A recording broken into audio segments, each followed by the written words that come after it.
হে মুসলিমগণ, আমরা তো জান্নাতে যেতে চাই। আমরা মুখে মুখে অনেক বড় কথা বলি যে এই করো সেই করো, কিন্তু আমরা পাঁচ ওয়াক্ত নামাজই পড়ি না। তো আমরা জান্নাতে যেতে চাইলে আমাদের একটা কাজ করতে হবে, একটা খাতা তৈরি করতে হবে।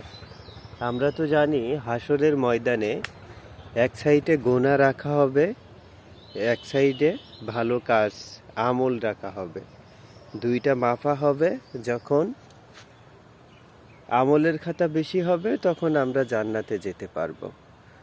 গোনার খাতা বেশি হলে, গোনা বেশি হলে জাহান্নামে যাব। সেক্ষেত্রে আমরা একটা খাতা তৈরি করি। সেই খাতাতে প্রতিদিন সকালবেলা ওঠার পর থেকে আমরা লিখতে থাকি কতটুকু গোনা করেছি এবং কতটুকু সওয়াবের কাজ করছি। আমরা যদি প্রতিদিন এইটা করতে পারি, যদি গোনা যদি বেশি হয়ে যায়, তাহলে আমরা সেই গোনাটা মাপ করার জন্য আমরা তার চাইতে বেশি সওয়াব করলে কি হবে, প্রতিদিন আমরা যদি এটা করতে পারি তাহলে আমাদের জন্য হাসরের ময়দান সহজ হয়ে যাবে।